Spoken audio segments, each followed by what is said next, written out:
welcome to today's video. My name is Reagan and welcome to the final day, day 12 of BOOKMAS. I've been doing BOOKMAS since the 13th of December and it has been genuinely so fun. I enjoyed it so much. I think I'm definitely going to be doing it next year. The highlight of my December, and I'm so glad I participated. To end off BOOKMAS, we're going to do the end of the year book tag. I used Destiny Sidwell's original version and then I cut out the questions that I didn't have an answer for. So instead of 22 questions, we have 14. So we're just going to be getting into the book tag with the first question. What is your most disappointing read of the year? Controversially, it's going to be Divine Rivals by Rebecca Ross. I was really looking forward to this one. Everyone had loved it and I was in such a fantasy romance mood. And then I picked this up. It just felt like I was reading a historical fiction romance and there was no fantasy element in it at all. And I just didn't enjoy it. I was bored. I could see why people fell in love with the characters, but I didn't really care. Like, there was the magical realism element of like the letters. It felt like a historical magical realism fiction, general fiction book. Does that make sense? It didn't really give me anything fantasy romance. And that's what I was looking for, and I was really disappointed because this cover is absolutely gorgeous. Holding out for the next book because I think it could be really good if more of a fantasy element comes into it, and now I know what to be expecting. I think it was just my expectations were somewhere and the book was somewhere else, so it was just disappointing for me. Question number 2. What is your favorite book couple of the year? And this is going to be, of course, Xaden and Violet from Fourth Wing. I will be talking about this book multiple times in this video. I tried to do a new book for every question, but sometimes I would just have to throw this in there as an honorable mention because it literally changed my life. I love Xaden and I love Violet. I love them as a couple. Love this book to death. It's just unmatched for me. A book that surprised you is question number 3, and I will say The Great Gatsby by F. Scott Fitzgerald. I'm not a huge classics girly, but this book surprised me with how much I genuinely enjoyed it and had such a fun time reading it. I annotated it and I couldn't stop thinking about it. The essay I wrote on it, it's one of my favorite essays I've ever written, and it surprised me that I had the ability to analyze this book like I did on my own. In analyzing this book on my own, I still enjoyed it and I didn't need that class element to enjoy this classic. So this one actually took me by surprise and I continue to think about it. What's a new favorite author you discovered in 2023? And I'm gonna say Abby Jimenez. Abby Jimenez, I read every single one of her books this year and her writing is just so light, so airy, so fast-paced. Her characters feel real and you can connect to them. She brings in real-world problems that you genuinely don't know if they're going to be able to be solved, but somehow still makes them lighthearted and just a joy to read. I will read anything Abby Jimenez puts out. I love her to death and I can't wait till her new release next year. I don't have any more of her books to read and I don't know what to do with myself. Question number 5 is, what is the happiest read you had in 2023? And I'm going to say specifically Yours Truly by Abby Jimenez. I held this book up for both just because I didn't want to get out every single one of her books. Yours Truly by Abby Jimenez. I read this on the beach, so I think my reading experience was part of the reason why it was such a happy book for me. It just made me smile and it made me giggle and happy and magical. It's my favorite of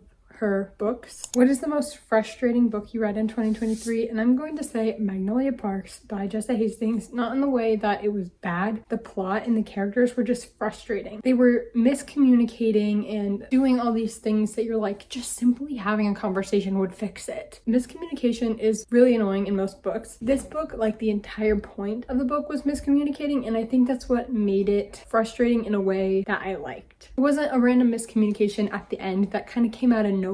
It was a miscommunication throughout. They just couldn't communicate with each other and that was frustrating, but it was effective in making me still enjoy the book regardless of it having the miscommunication trope. What is the longest book you read this year? And that's going to be Iron Flame, coming in at 623 pages. I didn't read a ton of super long books this year because I was having a very slumpy year and reading long books wasn't helping. The text in here is really small. If she had done it the same size as Fourth Wing, it would have been way over 600 pages. On the flip side, what is the shortest book you read in 2023? It's going to be Who Moved My Cheese, which is 98 pages long. I read this for my student leadership class at school, so it wasn't a choice choice. I also would not recommend. It was really bad. It probably could have been like 50 pages if they hadn't done like such big margins on each side. Yeah, I would not recommend. We can just skip over that one. Favorite covers of the year. Heartless by Marissa Meyer. If this little half page wasn't here, this would be my favorite cover of the year.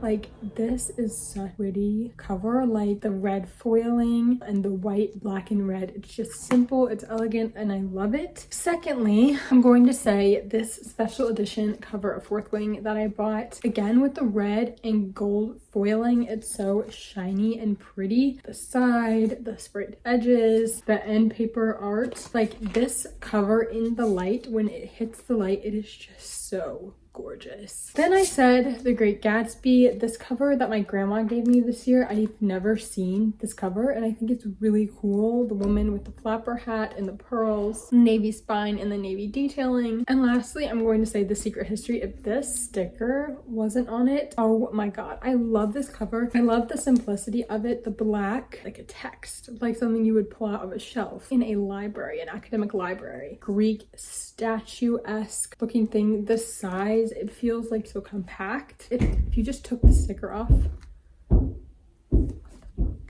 A book you haven't stopped thinking about. I am going to say Fourth Wing by Rebecca Yarros. I haven't stopped thinking about this book since I read it. We all know it. I'm just gonna stop mentioning it now. Probably won't, but secondly, I'm saying Tender is the Flesh by Augustina Batsurica. I'm sorry if I pronounced that wrong. This book is a, I guess you would say, dystopian horror about a world where all animals have had a disease and they've had to kill off all the animals. They have resorted to cannibalism to sustain their society. It is very off-putting, very short, but very off-putting. Just a crazy, crazy book. And every time people talk to me about books and they're like, what's the craziest book you've read? This one. And I know when they say, what's the craziest book you've read, they're referring to Spice, but this is the craziest book I've read. And I think that's why I think about it very often, because I've read nothing else like it. 11. What is the cringiest book you've read this year? And I'm going to say Twisted Love by Anna Huang. Don't get me wrong, I did enjoy this book, but the singing and just some of the stuff that went on in this book just was cringy. And now looking back on it, I can fully admit that I still had a great time. I still like it and recommend it, but it was cringy, and I don't have to think it's not cringy to like it. You can like cringy things. And the entire Twisted series, if we're being honest. An unpopular book that you loved. I think Iron Flame ended up being pretty unpopular. A lot of people liked it, but didn't like it as much as the first one, which I agree with. And a lot of people were just very disappointed by Iron Flame, and I would agree that there were some things in there that disappointed me, but just because of how much I loved the world and the characters, I just ignored all of it. But I loved Iron Flame, and I think a lot of people were disappointed by it. It's not exactly unpopular, but it's definitely not the most popular book. Number 13, what is the highest rated and the lowest rated books you read this year on Goodreads, and do you agree? My highest rated book is obviously Fourth Wing by Rebecca Yarros. Of course I agree. We don't need to speak much more on this. Of course I agree. It did clock in at a 4.62 rating, which is really insanely high. I've only seen Sarah J. Maas beat that. Secretly Yours by Tessa Bailey was my lowest rated book, and it clocked in at a 3.31, which is not a good rating for Goodreads, but it's also not awful. I honestly disagree with it a little bit. I think it was a cute, fun romance, which I guess is why a lot of people rated it at 3 stars. I honestly had a really good time with it, and I don't think that low of a rating would be necessary. I'd say it should be closer to a 3.5. I could see why this got a 3.3. And then the last question 14, is going to be a book with the most unique concept that you read this year. And I'm saying that's going to be The Night Circus by Erin Morgenstern. A lot of people describe this as a traveling circus. A lot of people describe this as a love story. Yes, there's a love story in it. It's way more complex than that, and I don't think you can sum it up in those small words. It's like if you read Tomorrow and Tomorrow, how people describe that and say like, oh, it's about these two people and they make a video game and it follows their life. Yes, that's what it's about, but people always are like, but it's so much more. And I think that's how I feel about The Night Circus. Yes, it's about a traveling circus and a love story, but it's so much more, and all its complexities. There's so many POVs. You jump around times, you jump around point of views, and well thought out, and it's a masterpiece, really. I need to reread this because I don't think I got the full experience. It's just so much more than a circus. Those are all of the books that I'm going to be talking about in my 2023 end of year tag. Thank you so much for watching my Bookmas. If you watched all 12 days, I appreciate it. If you watched even one day, I appreciate it. All my socials are linked down below. I have an Instagram down below, and I also have my Goodreads link down below. As always, like, comment, subscribe. I'd love to see you in a future video. Thank you so much for watching. I hope you enjoyed. I love you all, and I'll hopefully see you in the next one.